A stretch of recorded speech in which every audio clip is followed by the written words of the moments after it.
Good evening, everyone. Welcome to the broadcast tonight. I trust everyone has had a nice day so far. Good evening, Prof. Good evening to you. Do you have any good news for us to start on? Yes, I do have some good news. It's raining, so the grass would have some water to turn green. I guess that's some good news there.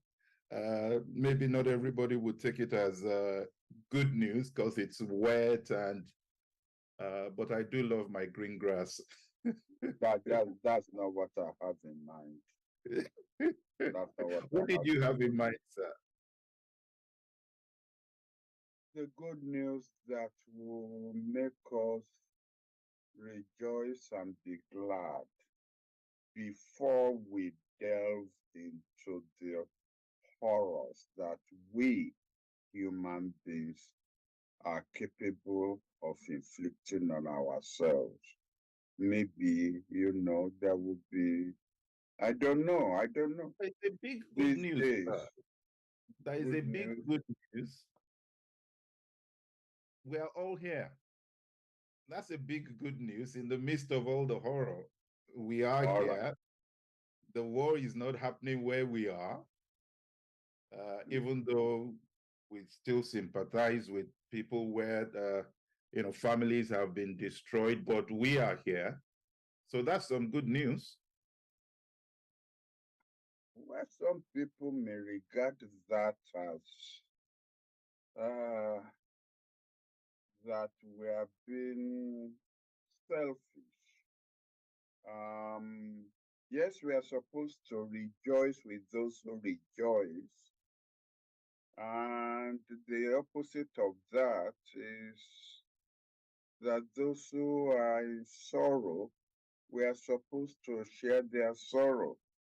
The fact that we're alive, uh, uh, okay, I mean, it's not, I wouldn't regard, I regard that as a normal state of being.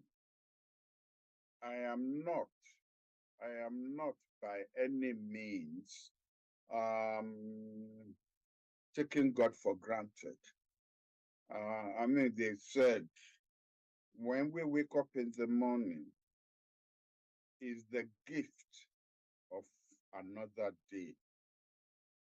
And those who wake up in the morning should realize that there were those who went to sleep the previous night and didn't wake up. And therefore, those of us who then wake up should be grateful to God for the gift of a new day. And we are grateful to God. But in the middle of a war where children are being killed, where there is carpet bombing, where there is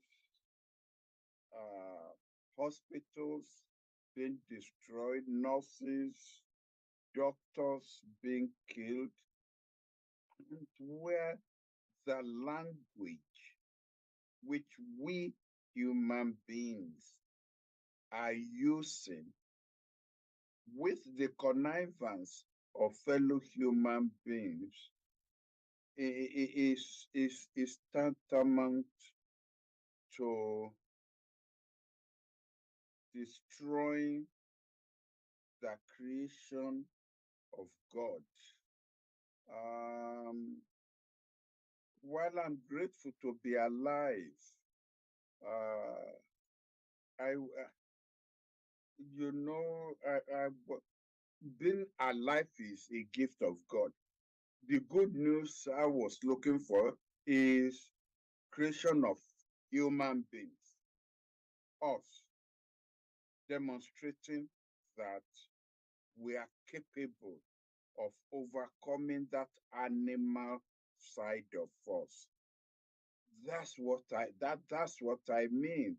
Uh, are there people who are, I don't know, leaving their jobs, their regular jobs, and heading for the war zone just to try and rescue children? Are there, are there, associations of doctors? Are there association of peacemakers? Uh, is the Pope sending his cardinals to both sides? Is the Archbishop of Canterbury embarking on a peace mission? That's what I mean by good news. Is Manchester United beating Arsenal and Manchester City combined? That would be good news. But it's like you don't have good news for me to start on. So we might as well go to the Middle East. Yes, I will go to the Middle East, but I want to pick a salient point from what you just said, sir. In the middle of all these challenges that we have some individuals that are choosing to leave their jobs, go to other countries in the interest of the nation.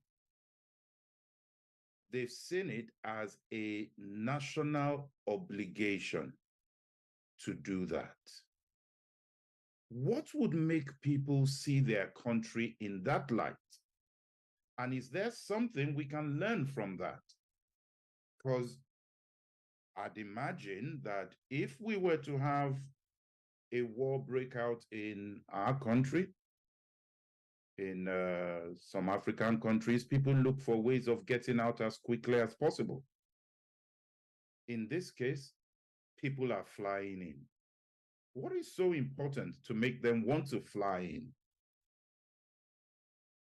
Nationalism is not always a good indication of the goodness that is in man. Nationalism simply means backing your country, right or wrong. I know what you're talking about. I listened to an interview that was done with a soldier who lives in Germany, and that's where his wife is. His wife and him, they just have twins, and he had left them and flown to Israel to fight. And the reporter asked him, I mean, you are leaving your family. And he said, my country is more important than my family. And that took me aback. My family is more important than my country is more important than my family. Now, I do realize that our country is an aggregation of families, of children, of wives, of fathers, of grandfathers. That's what a nation is. If you now get into that state of mind where you now put the nation on top of the family, what is left? Stones, bricks, buildings, things that are not alive, things that are not breathing.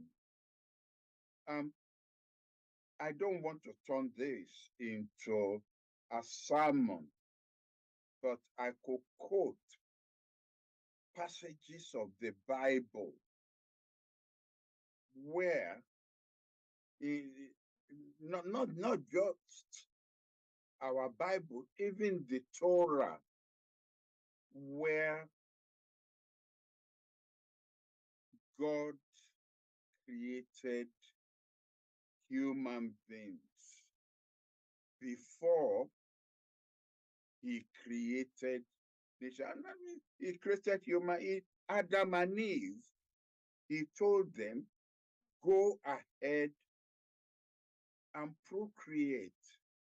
Go ahead and make fellow human beings.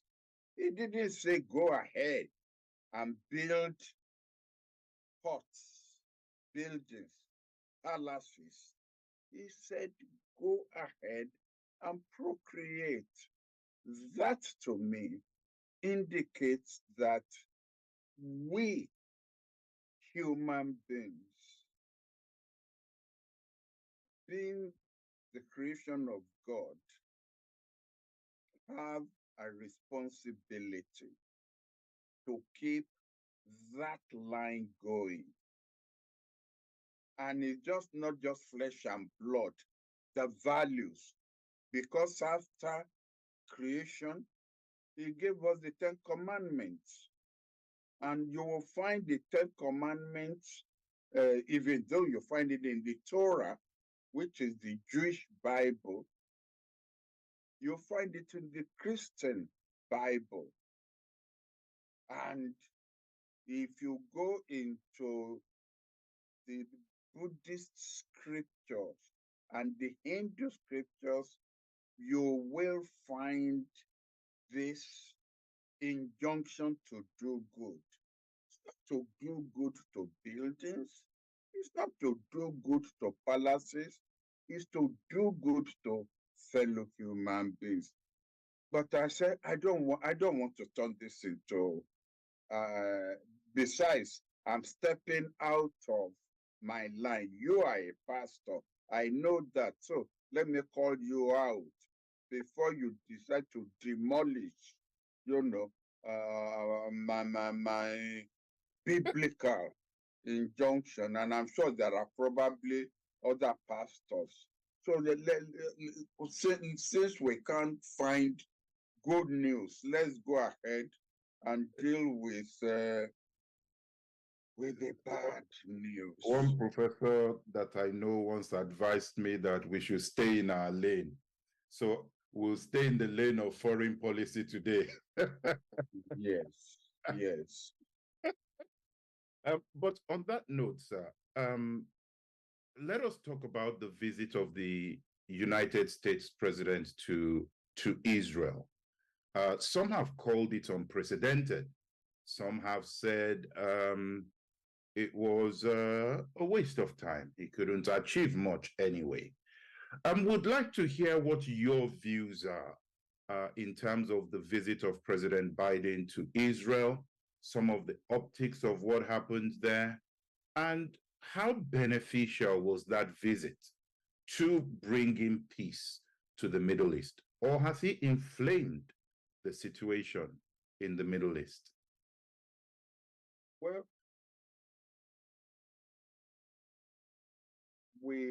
I said it the very, very first time we discussed the Middle East. I warned against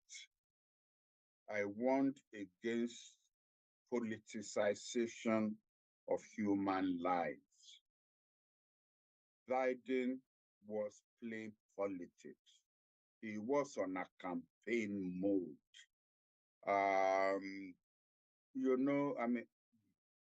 I don't know whether I would say give this to the Americans. If their president sneezes, it becomes world news.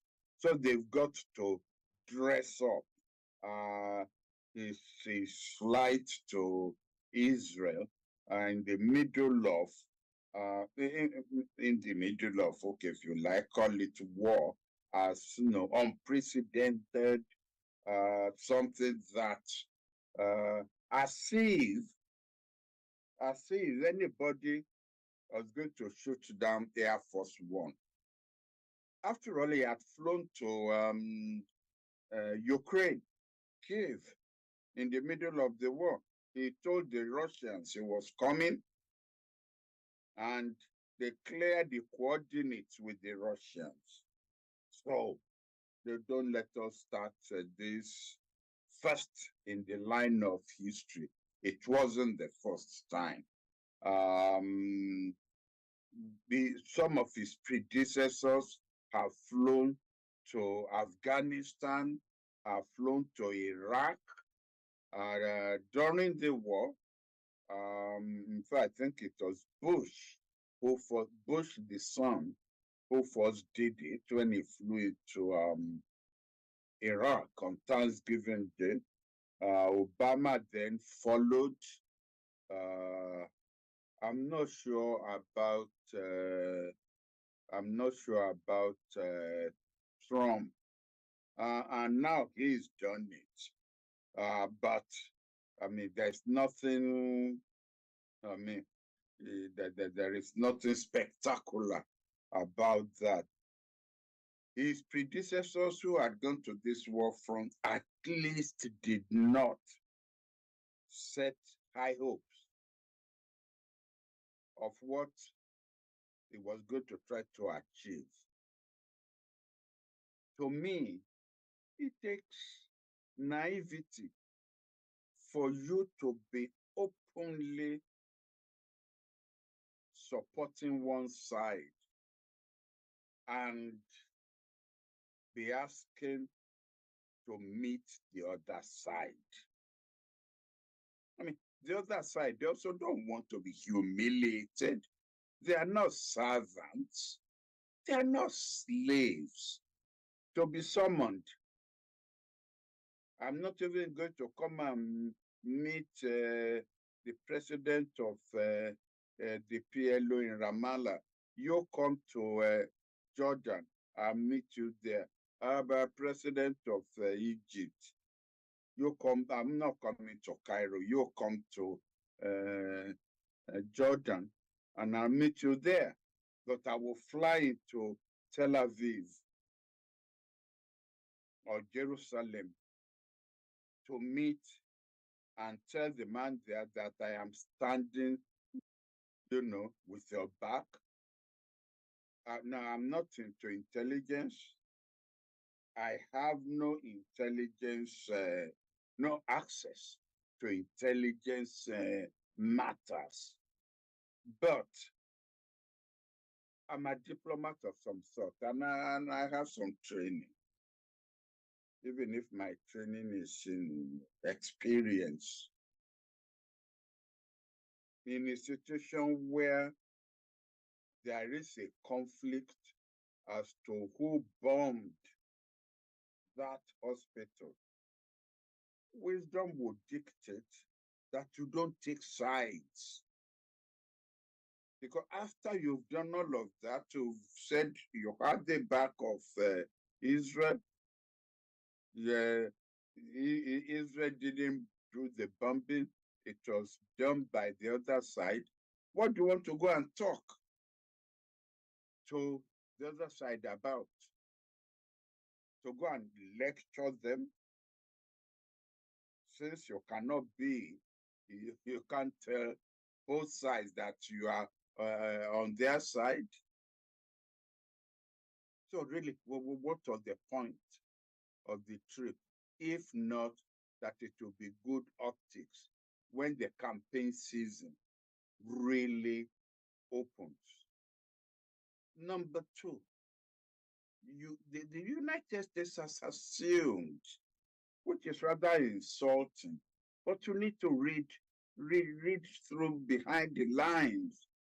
They had assumed that whatever Arab leaders say goes. Therefore, you don't need to worry about the mood in their country, about the mood, about the feelings of their people. Frankly, when the Arab street is aroused, don't forget what triggered off what had been called the Arab Spring.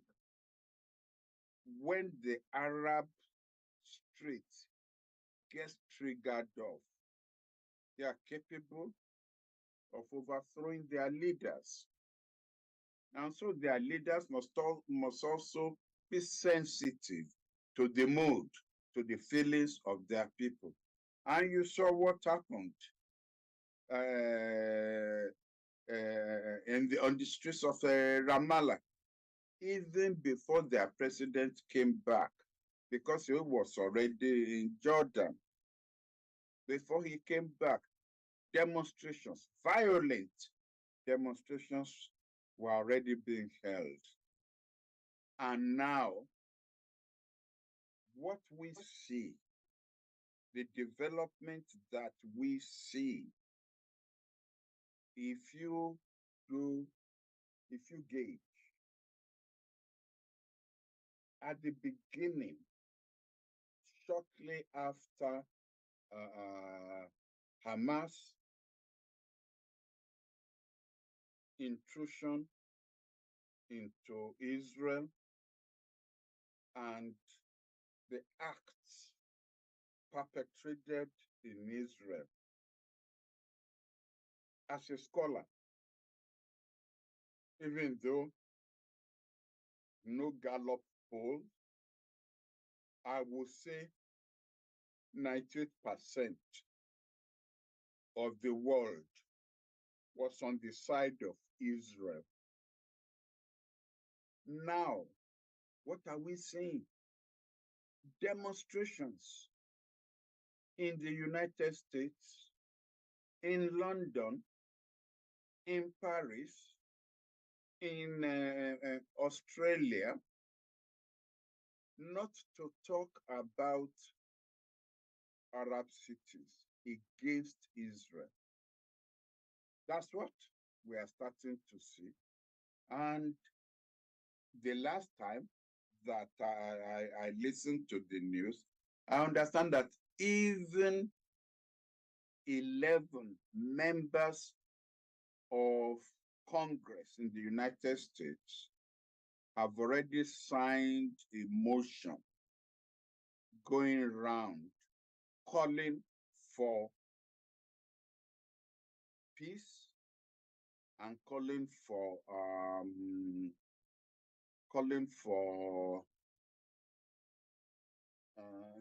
ceasefire. And that shows to me that there's been an anti-Israeli shift in the mood of the world. And this reminds me of the story of the tortoise. If you will allow me to tell that story. It's a very short story. The tortoise was supposed to have gone to the farm of his father-in-law and stole some yams. The father caught him and tied him to a tree located on the path to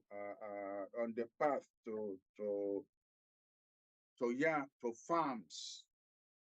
In the morning, when everybody was going to his farm, they were slapping the tortoise, spitting at him, cursing him, stupid thing, shameless thing, going to steal the yam, blah, blah, all of this.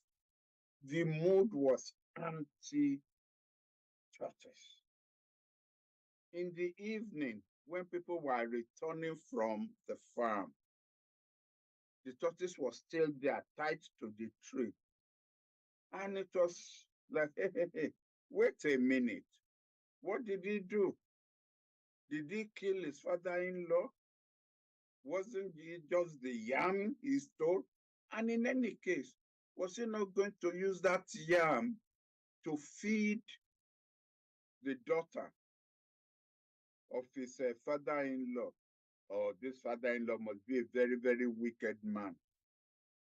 In fact, we blame the tortoise for not stealing all the yam. That's what happened. The limitation of anger when it is not proportional to whatever it is that you are blaming people for. Now people are blaming Israel for non-proportionality of its reaction to what Hamas did.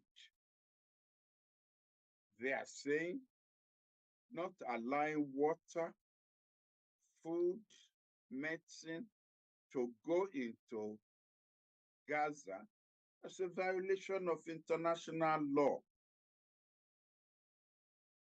You are not allowed collective punishment. It's again a violation of international law. Carpet bombing of Gaza is collective punishment. And so people are turning against Israel. So I don't see how anyone, I mean, apart from his supporters, would be saying that Biden's trip being one-sided achieved anything. And, you know, we've got to be, that there is this issue about credibility. He mentioned that they had agreed to turn on supply of water to the south of Gaza. He was still in Israel when the Minister of Defense said that there's no such thing. They haven't agreed to any such thing. And as of now, water has not been turned on to South Gaza. They said, oh, well, they've reached agreement with Israel that, you know, from the Egyptian side, they are going to be allowing trucks to go inside. Now they are saying those trucks will go inside on Friday. But you were announcing it on Wednesday as if Netanyahu had agreed. If he had agreed, well, you know, you unlock the doors and you let those things start coming in. So not only did they promise much, but he achieved little. But again, Mr. Moderator, I'm prepared to yield the floor to our colleagues. So because I will do so, sir. Sorry? I said I will do so, sir. Oh, thank you. Because in a way, this issue has polarized nations. I mentioned during my rambling how there are demonstrations, pro-Palestinian demonstrations all around the world now. I should also mention that there are pro-Israeli demonstrations. Even here in Nigeria, there are people who are criticizing our government for just calling for peace. They want a forceful condemnation of Israel, while there are people who are calling for a full-throated support of Israel. So the issue is not just one-sided. So I yield the floor to my colleagues who may wish to disagree with me or, you know, reinforce, you know, things that I have said. All right. I can see Ambassador Egali there, but I will throw this question out, sir. You talked about proportionality, but to what degree do we allow public opinion to determine proportionality? Who determines proportionality? Who determines the degree to which someone should respond when they have been wronged? So I'll just throw that out there, but I can see Lawrence Obishakin with your hand raised. Lawrence Obishakin, can you please unmute yourself? Oh, I thought you said you, Mr. Ambassador Igali, wanted to talk. Yes, but I thought he had gone off. I couldn't see him again. Yeah, I couldn't see him again. But the first hand I saw is Lawrence Obishakin. Okay, Ambassador Obishakin. Ambassador Obishakin. Good evening, sir. Please unmute yourself, sir. Hello. Go ahead, Hello? sir. Yes. Go ahead. Our Prof, I want to thank you, sir, my minister, forever. You are a gift to the world. And we pray that the Lord will preserve you in good health, sir. Sorry, I was 10 minutes late. I had to go and do some things. I just want to say I back Nigeria up by limiting itself to call for peace. I believe it is safer for us in view of our current situation and also by virtue of our composition. It is easy to become emotional about the Middle East for historical reason, and which is linked with the history of the three monotheistic religions. And I think it is the best thing to do now. But if one would be objective, one would easily blame Israel. And the story of the tortoise and his in-law, the snail, is very, very apt. I want to thank you for it. But I think, sir, that you are very right. The United States of America, its president, is not helping us at all. They should be, after all, they are permanent member of the Security Council. They were the people that gave us the two-state solution. And now they are working against it. I think in common, even ordinary conflict management 101, it is believed and it is a practice that when you want to be a mediator, you must be impartial and you must be respected by both parties. But now, I believe the United States of America has either unwittingly or deliberately shot itself on the foot because it cannot be a mediator. And as I've said, I was not in when you spoke about religion aspect. Both of them are children of Abraham. The Muslims or the Arabs rather, through Ishmael, and the Jews through Isaac.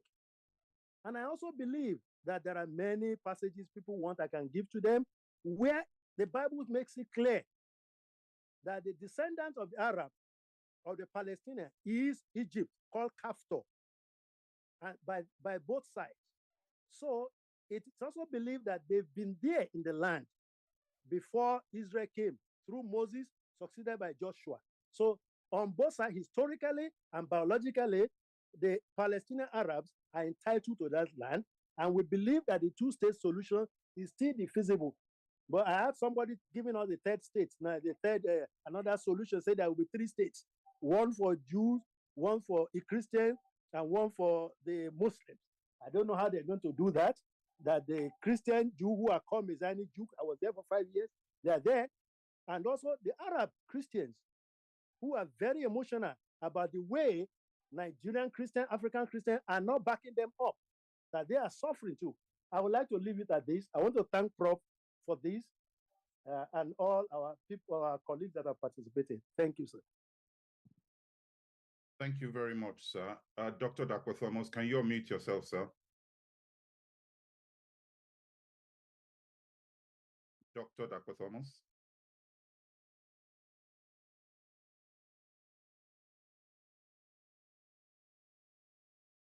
Can you unmute yourself? Oh, fantastic. Right. Go ahead, sir. Good evening, sir.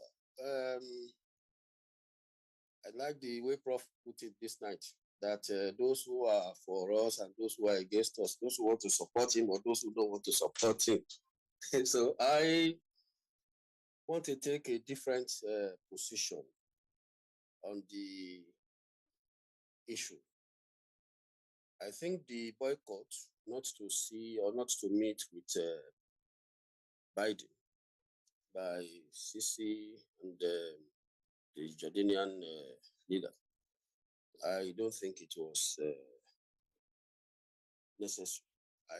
I believe that whether it was positive or negative, whatever grievances they must have had or they have against Israel, they should still have conveyed it officially, not in private telephone conversation, because I could see that Biden spoke on the telephone, by the telephone with LCC.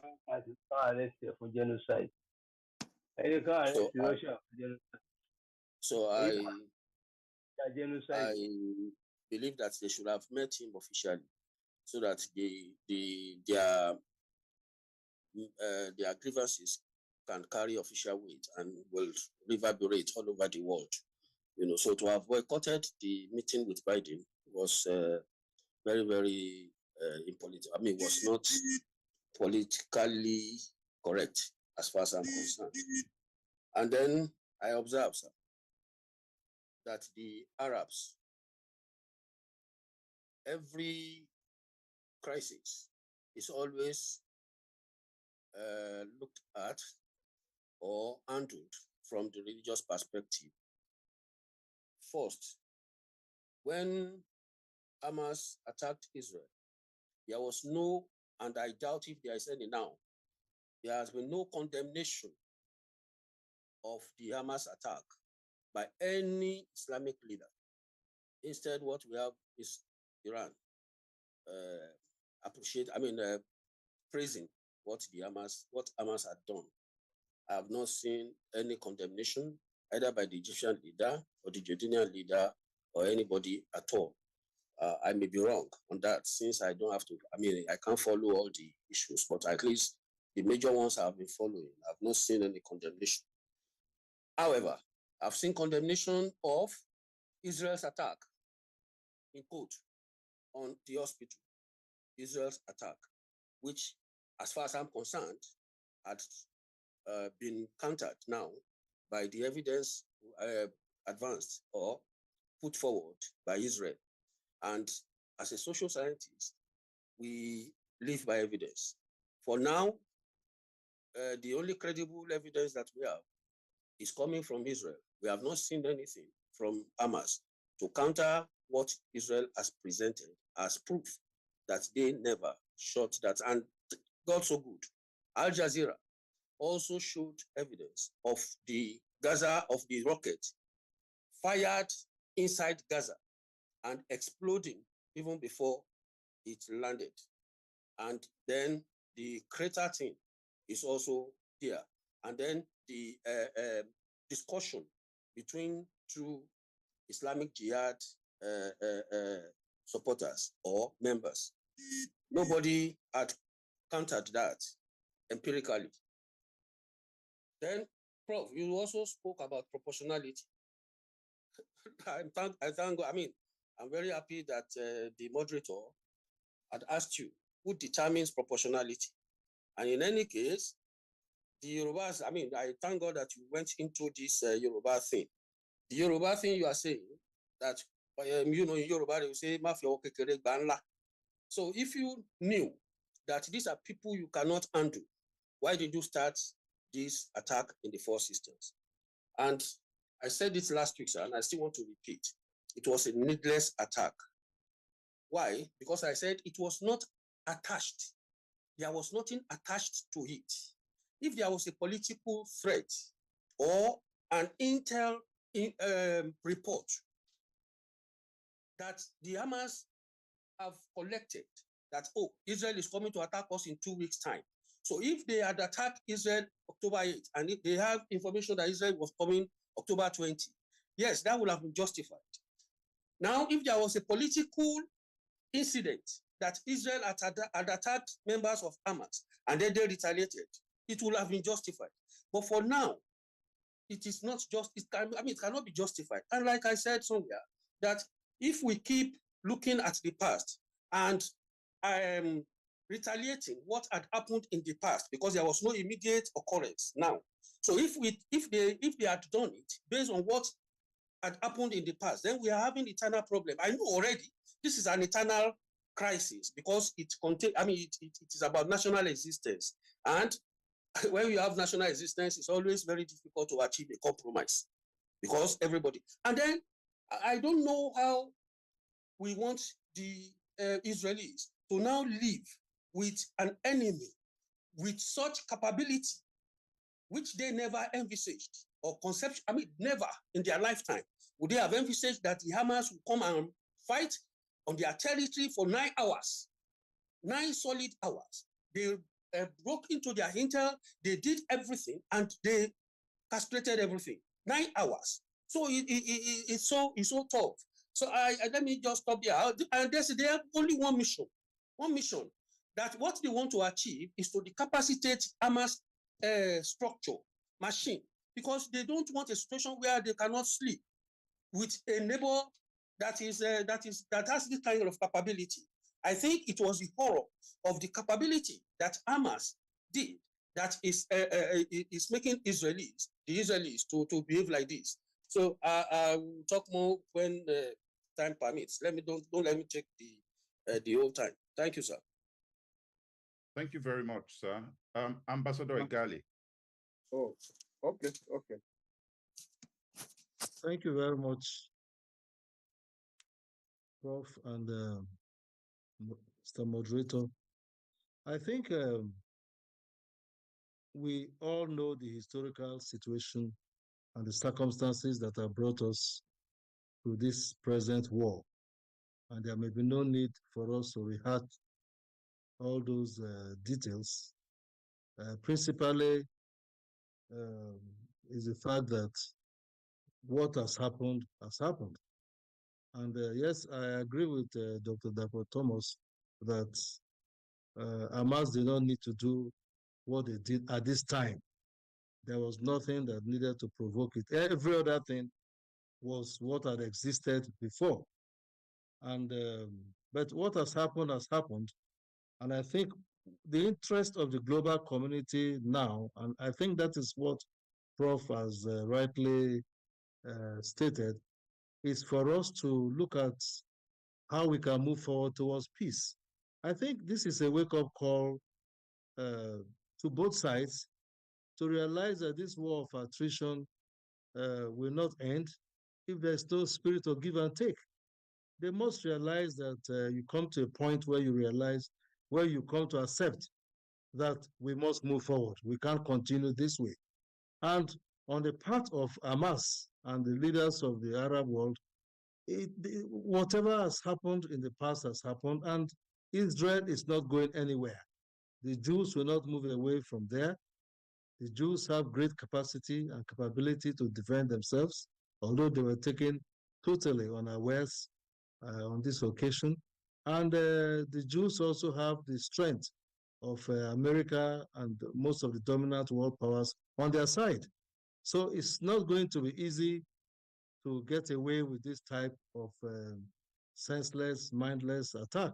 No doubt the Palestinians have suffered beyond what anybody can express. I remember during one of my early diplomatic posts in the early 80s, in 1982, in Czechoslovakia, I was very close to Palestinian students as a young diplomat. And when students were graduating and excited to go back home, the Palestinians had nowhere to go. And they were thinking, do I go to Egypt? Do I go to Syria? Do I go to Jordan? So this is what has happened to maybe 2 or 3 generations of Palestinians. So there's a need at this time, at this stage, to sit down and say, look, enough is enough. Let us stop this. The Arabs have to accept that Israel has come to stay. The idea of saying that Israel, you must go away, we don't accept you, you go to their offices. In fact, I was shocked. Again, as a young diplomat, I went to visit my Egyptian colleague somewhere. And on the map, we're discussing, and there was the place for Israel, they just wrote Palestine.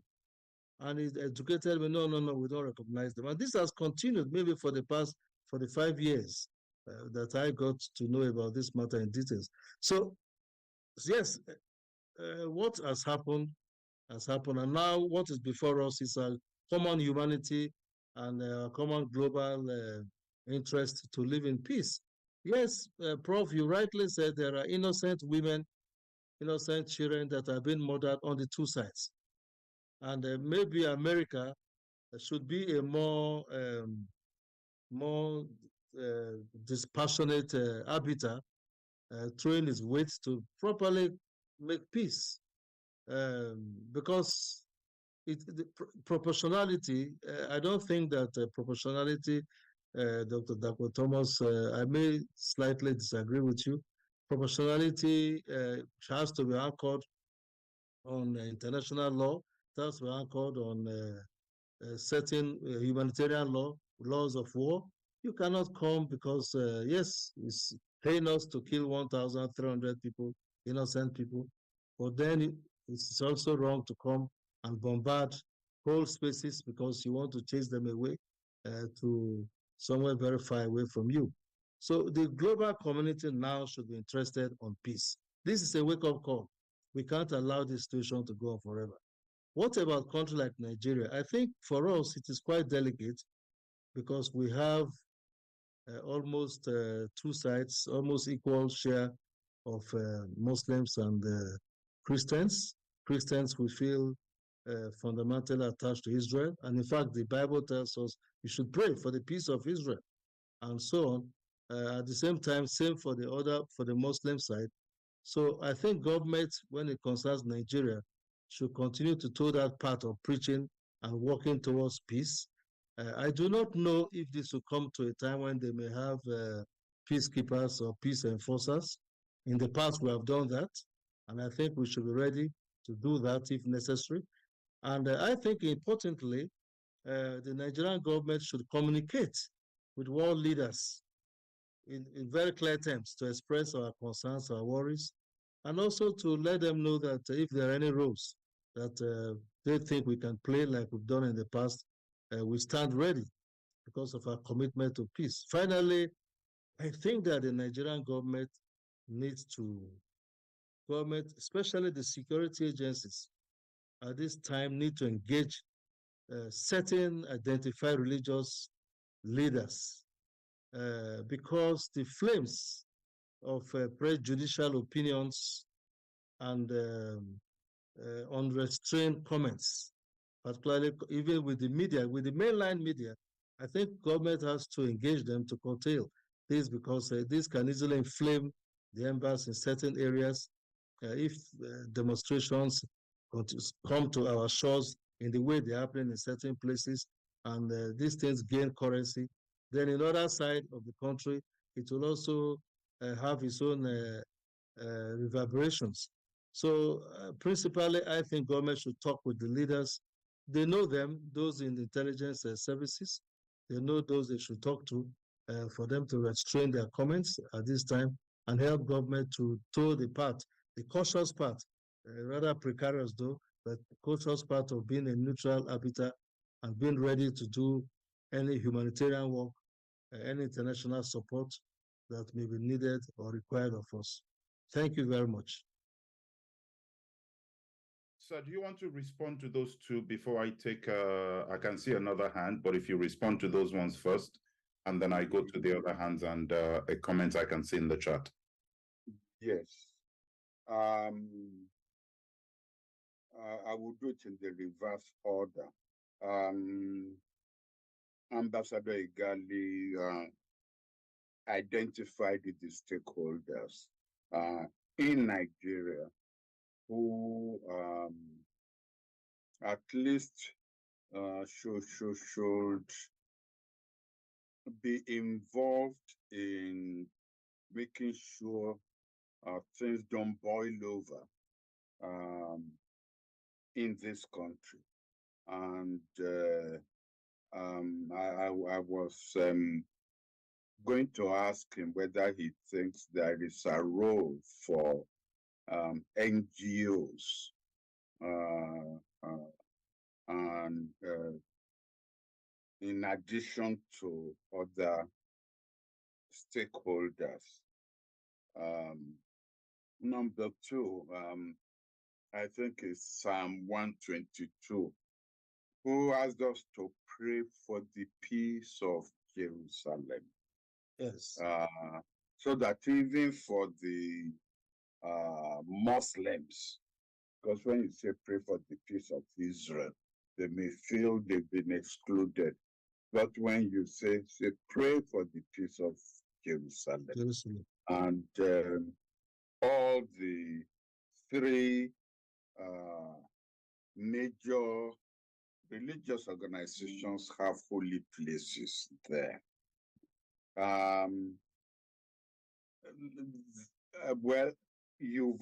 thank you, you've answered both the question raised by the moderator and Dr. Thomas about the concept of proportionality. It's a concept of international law. It's not just what I threw out. The international law lays it down that you cannot, in exchange for a slap, decapitate the man who slapped you, and you cannot, presumably, if you've had 10 people on your side killed, you can't then send in tanks and armors and kill 2,000 people. That will not be proportional. Obviously, like every concept in social science and law, there is no specificity, as if it is medical science, where 3 drops must be equal to 2 drops and that kind of thing. But to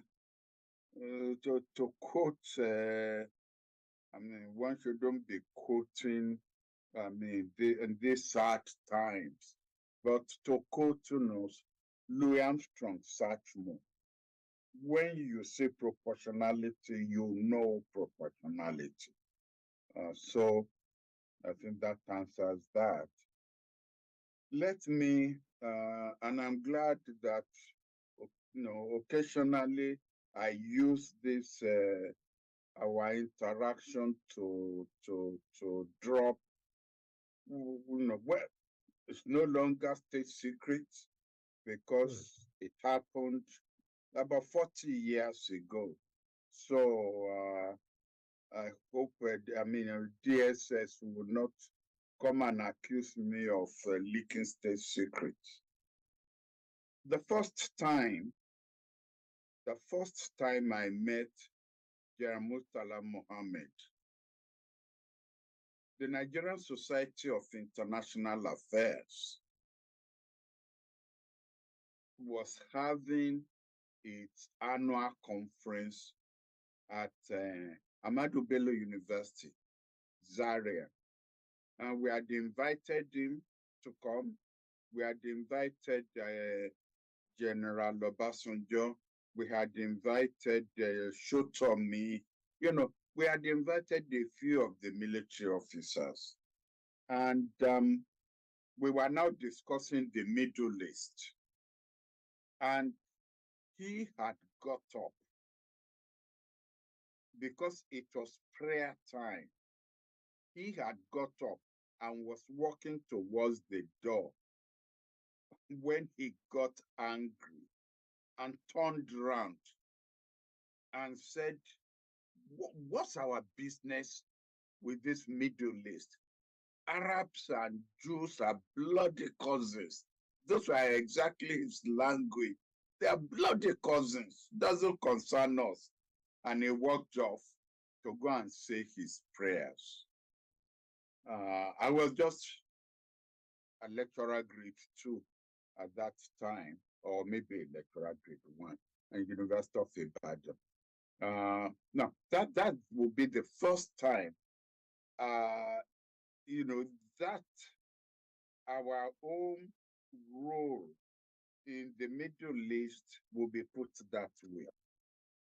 When he then became head of state, and I found myself in the Institute of International Affairs.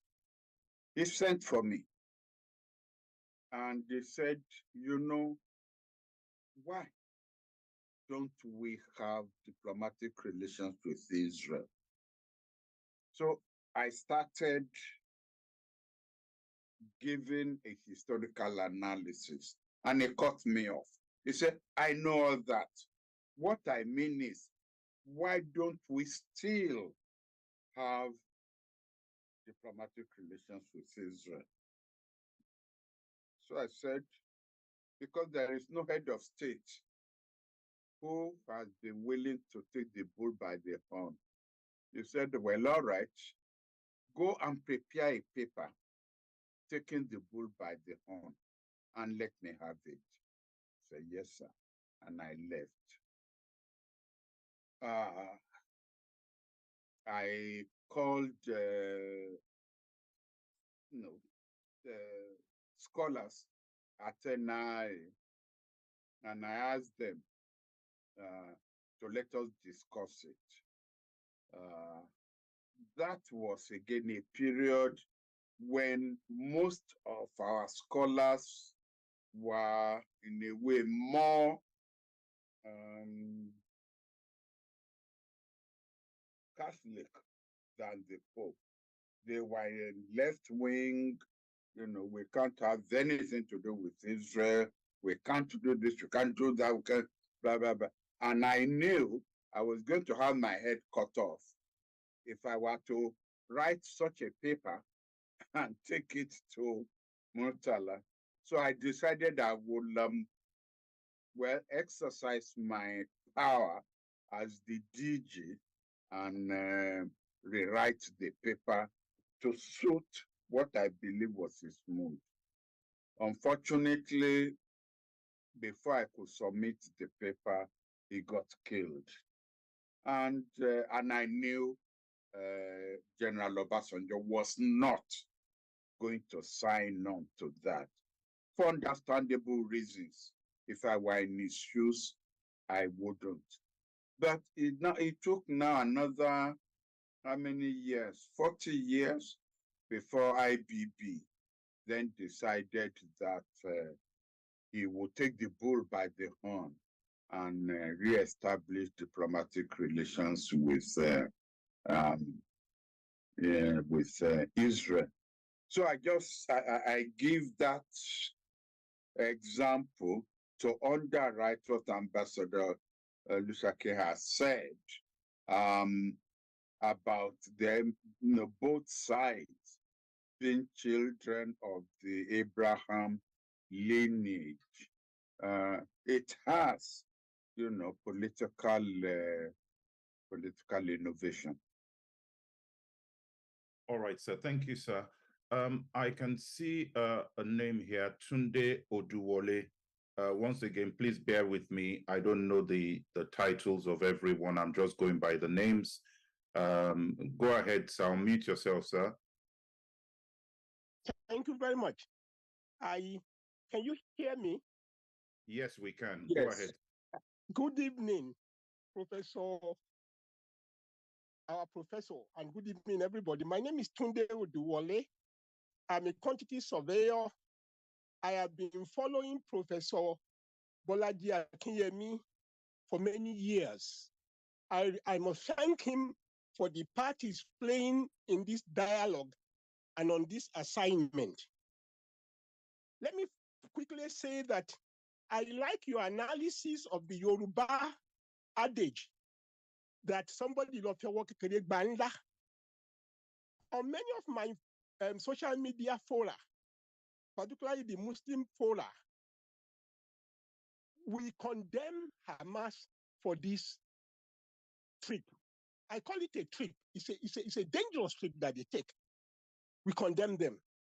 Number two, as you are aware, there are opinions in America, among American scholars, that Israel deliberately allowed them to carry out this massacre so that they can deal with them.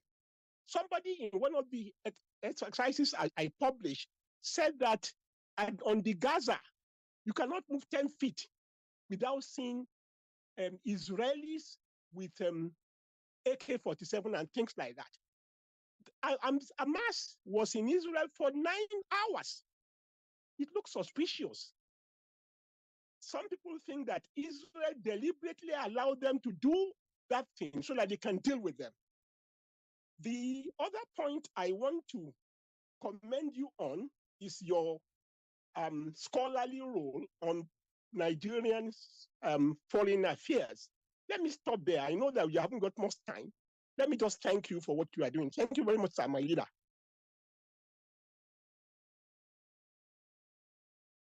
Thank you for that. Thank you for that, sir. Let me move the topic off slightly because there is another issue that we were going to touch on a while ago, and this was the issue of the visit of the King of England to Africa, and I believe he was in Kenya a while ago.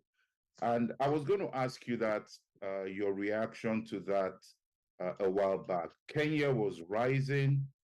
The profile of Kenya as a foreign policy player for Africa has been rising. The king chose Kenya. How do you react to that piece of news, sir? Well,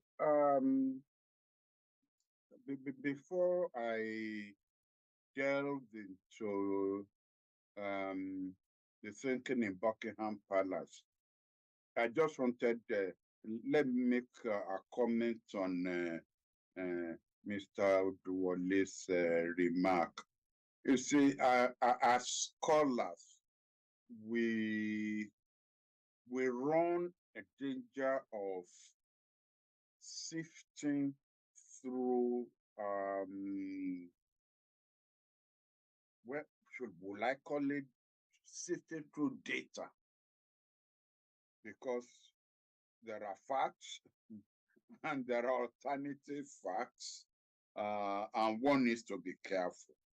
I've always been careful not to subscribe to conspiracy theories.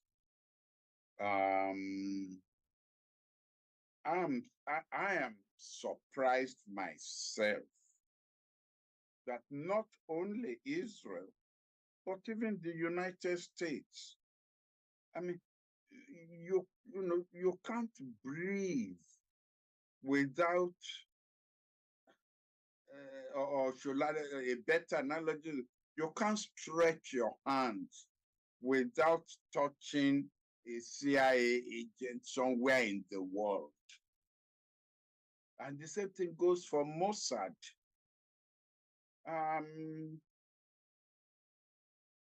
In terms of human personnel, in terms of technologies, you can't. Now, what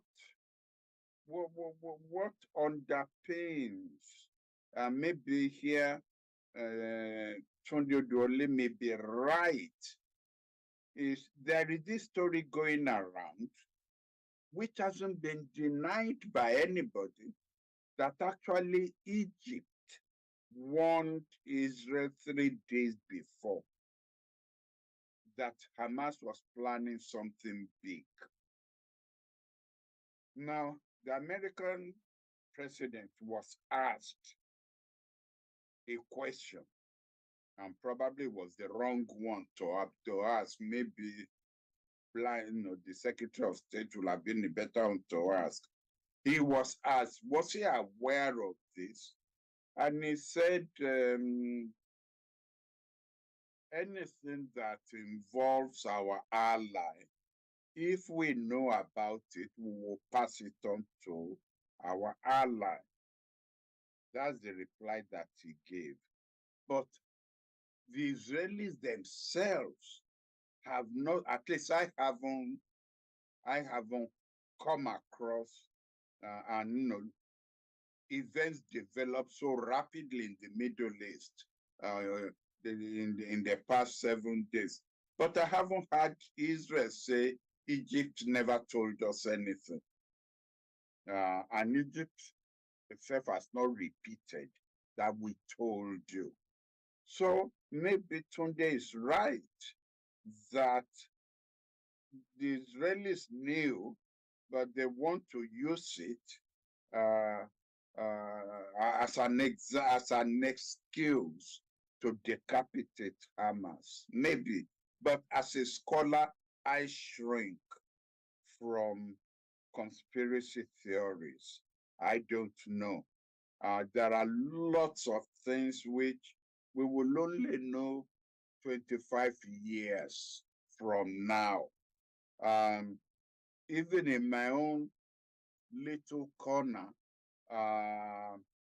of being Minister of Foreign Affairs, there were things that we did which I'm not going to talk about. Of course, I didn't do it alone.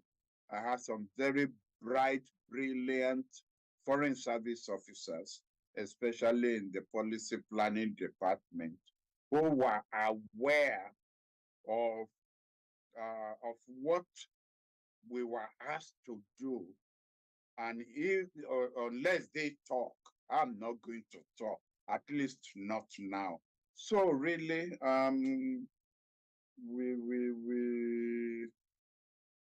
diplomacy is a field that is full of secrets. Secrets. Meetings are held which everybody denies that they are ever held. Agreements are reached that people deny are ever reached. And the Middle East is a cauldron of secrets right from the time of Genesis. So we will just, leave that, that way. Now, the Buckingham Palace issue. I want to marry King Charles' trip to Kenya with the fact that the very first state visitor that King Charles invited to London was Cyril Ramaphosa in South Africa. So put those two together, and I then worry about why is the royal family concentrating on East Africa and South Africa? Why? It isn't just an ego trip for me to say we are more important in Africa than Kenya and even than South Africa. I read somewhere a delegation, non-governmental delegation of Nigerians had gone to China. When they came back, the Chinese ambassador here held a reception for them. And he is supposed to have said in that reception that if the Chinese press wrote about China what the Nigerian press writes about Nigeria, nobody will want to go to China at all.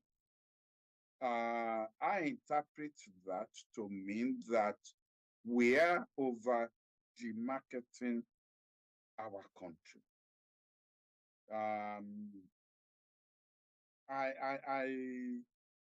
I had the privilege of attending a lecture this morning by the 14th Emir of Kano, Sanusi Lamido Sanusi II. And one point which he made is stop blaming, and he showed you with graphs. He says, stop blaming the present government for the hole that we dug for ourselves in the past 8 years. That is number one. Number two, that even in spite of the hole we dug for ourselves in the past 8 years, there were holes in Africa deeper than the hole that we've dug ourselves. That what this means is that we should be careful. That is a warning sign. It isn't that we are beyond redemption. Those are two things I took away, or is it three now? I've never been good at mathematics. That I took away from that lecture. You read some of our newspapers, you listen to some of our commentators on social media, and you will think, we are the worst nation in the world. So some of the feedbacks we are getting from the international community, is that the result? That if Nigerians themselves feel that, not that they're on the way to hell, but that they're already there, what would the rest of us say except to accept what they are saying about themselves? But in short, I don't understand the attention that the royal families is paying to East Africa and Southern Africa to the exclusion of West Africa. Maybe we didn't give the prince good jollof rice when he came. He got caught in who makes better jollof rice, Ghana or Nigeria. Maybe he still wants to avoid that. I don't know. So it's a tough one. I would ask just one last question from what you've said, sir, and we'll close tonight. And maybe it's even a topic that you may want us to postpone till next week. And it's this issue of the demarketing of Nigeria that you mentioned. If we are going by the facts, just recently, Nigeria, the giant of Africa, was only able to secure 3 votes at the United Nations Human Rights Council. And I guess the average Nigerian would look at that and say, how can the giant of Africa go there and just have 3 votes? Now, we don't have to talk negatively or demarket Nigeria, but just mentioning that simple fact. And I'll look at some of the numbers that I can see here. Ghana and Burundi were voted in as new members. Ghana had 179, Burundi had 168, Malawi had 182, just to pick those 3. So here we are, some of us in the diaspora, trying not to demarket Nigeria and make sure that we speak well of Nigeria, and then we have facts like this thrown at us. Over to you, sir. Well, before next week, I will try and find out what exactly happened. Some have said we pulled out of the election before it happened. I'm not buying that kind of explanation. Because if we wanted to pull out, Why didn't we pull out long enough? Why pull out on the eve of the election? Something is simply not right. And again, I will throw the challenge to our colleagues, the former officers in the Foreign Service, to use maybe their own, they use their own contacts to find out exactly what happened. Because it's just starting to look like this organization to me. So before next week, maybe we will have found out what went wrong. Thank you. All right, sir. I will leave that till next week, given that we've run out of time. Ambassador Obishakin, if you don't mind, if you can, I see you've raised your hand, but I'd want to close the meeting tonight. I've taken Prof over time quite a bit. But if you come back next week, we'll start with this particular topic on the United Nations Human Rights Council and what happened to Nigeria, and we'll take it on from there. Thank you, everyone, for joining. And sir, I forgot to mention at the beginning, congratulations on the event on Saturday regarding Sudan. We had quite a lot of feedback. People said it was a fantastic session. They enjoyed it. They liked the stories that the general told, and they liked also how the ambassador was also able to articulate his points and how you were able to balance that. So congratulations on that, sir, and on behalf of the Academy. Good night, everyone. Same time next week, we'll be back here